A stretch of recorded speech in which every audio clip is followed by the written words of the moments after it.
Os templários deram origem à maçonaria.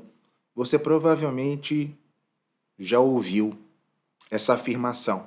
Eles dizem mesmo que a maçonaria não seria inimiga da Igreja Católica, que não haveria incompatibilidade entre as duas instituições, porque a maçonaria se originaria de uma instituição católica, a Ordem do Templo. Isso é uma lenda.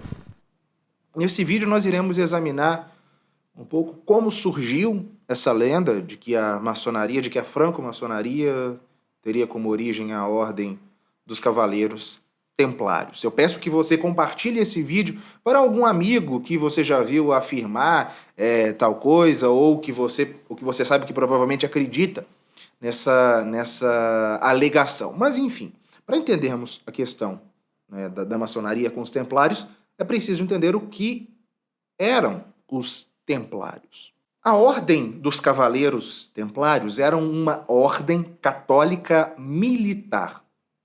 E o que era uma ordem militar? As ordens militares, templários, hospitalários, cavaleiros de São Lázaro, depois os teutônicos, não eram como as demais ordens de cavalaria da Idade Média, mas eram ordens religiosas, como o Cluny, como o Cister.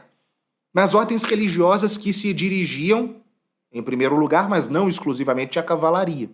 Os templários eram religiosos de tipo militar. Eles eram uma mescla, uma fusão íntima de soldados e religiosos. Eram cavaleiros que abraçavam uma regra monástica, mas não para retirar-se na solidão, e sim para melhor cumprir o seu ideal cavalheiresco enquanto religiosos. De modo que os cavaleiros das ordens militares eram, por um lado, monges, porque submetidos a uma regra aprovada pela Santa Sé, com os votos de pobreza, castidade e obediência, aos quais eles acrescentavam um quarto voto, que era de consagrar-se à guerra contra os infiéis. E, além de monges, eram soldados. Formavam um exército permanente, dispostos a entrar em batalha onde quer que estivessem as ameaças dos inimigos da religião cristã. Geralmente, se distinguiam 3 classes de membros nas ordens militares. Os sacerdotes, que eram padres que moravam nos seus conventos como autênticos monges. Os cavaleiros, que se dedicavam à guerra e, com frequência, levavam uma vida fora da casa religiosa. E os serventes, que eram irmãos leigos que ajudavam os cavaleiros no serviço das armas ou aos sacerdotes nos ofícios religiosos. Todos levavam uma grande cruz bordada sobre a túnica e os cavaleiros também tinham uma cruz no seu manto. Inclusive, se você quer conhecer com detalhes a respeito das ordens militares e sobre as cruzadas em geral, se matricule na Escola de História da Igreja, cujo link está aqui na descrição. Lá nós temos um curso de História Universal da Igreja, na qual a história das ordens militares e das cruzadas é detalhadamente tratada. Pois bem, e como surgiu essa ordem militar que era a Ordem do Templo? Como surgiram os templários? Bom, quando da reconquista de Jerusalém pelos cruzados em 1099, foi designado para a Cidade Santa um patriarca latino, um arcebispo católico, e instituído um capítulo de cônegos, de 20 cônegos junto à igreja do Santo Sepulcro para assistir ao patriarca. E não demorou para que homens de armas passassem a gravitar na órbita do Santo Sepulcro, formando uma espécie de confraria de leigos associada aos cônegos do Santo Sepulcro. Sabe-se que em 1101, o patriarca de Jerusalém havia recrutado, entre os cruzados que haviam ficado na Terra Santa, 30 cavaleiros, a soldo, para defender o Santo Sepulcro. Não se tratava ainda de uma ordem militar, eram cavaleiros a serviço do Santo Sepulcro, para proteger a igreja, como havia cavaleiros a serviço de São Pedro, na Basílica de São Pedro, em Roma. E esses cavaleiros estavam todos sob a tutela dos cônegos do Santo Sepulcro, e foi provavelmente entre estes cavaleiros que foram recrutados os primeiros templários. Entre estes cavaleiros, muito provavelmente, figurava um de nome Hugues de Paen, era senhor de Montigny, em Champagne, na França, que havia partido em cruzada com o conde Hugo de Champagne em 1104, ele havia voltado para a França em 1108, partiu novamente para a Terra Santa em 1114 e dessa vez ficou. Não demorou para que em 1120, uma parte desses cavaleiros, chefiados por Hugo de Paim, rompessem os vínculos que os ligavam, que os uniam aos cônegos do Santo Sepulcro, para formar um grupo independente. Esses cavaleiros formaram uma confraria de religiosos leigos, submetidos aos votos monásticos de obediência, castidade e pobreza. Eles buscavam harmonizar a vida claustral e ascética de monge com a profissão militar. E se dedicavam a quê? À defesa dos peregrinos que chegavam à Terra Santa. Como monges, eles seguiriam a regra dos cônegos regulares de Santo Agostinho, já bastante disseminada na cristandade daquele tempo, com a obrigação do coro, de recitar as horas canônicas e outras práticas conventuais, e como cavaleiros, prometiam, além dos votos religiosos, prometiam proteger os peregrinos contra os muçulmanos. Eles receberam o apoio do rei Balduíno II de Jerusalém, que concedeu a esses novos cavaleiros um edifício no seu palácio, instalado na mesquita de Al-Aqsa, construída onde era antes o templo de Salomão. A nova ordem ganhou seu nome por isso, né? Ela passou a se chamar eles passaram a se chamar Cavaleiros do Templo.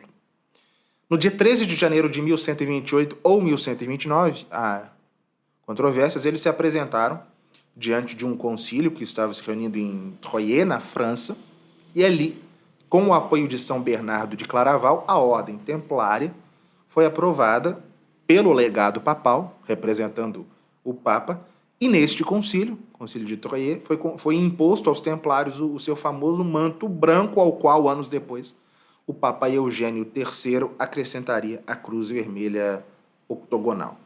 E a organização definitiva dos templários foi dada pelo Papa Inocêncio II, em uma bula de 29 de março de 1139, e os papas seguintes cumularam a ordem de benefícios, de modo que ela alcançou riquezas tão imensas que fariam sombra à riqueza dos reis. Essa ordem, que era ao mesmo tempo religiosa e militar, durou até 1312, quando ela foi abolida pelo Papa Clemente V, após ser vítima daquele famoso processo fabricado pelas preocupações do rei da França, Filipe IV Belo, e de seus conselheiros, sobretudo Guilherme de Nogaret. A ordem templária desapareceu, sabe-se que em Portugal ela se transmutou em Ordem de Cristo por obra do rei Dom Dinis, com aprovação do Papa João XXII em 1319, mas a ordem templária em si mesma desapareceu. Agora, a maçonaria vem dos templários? Trata-se de uma construção artificial.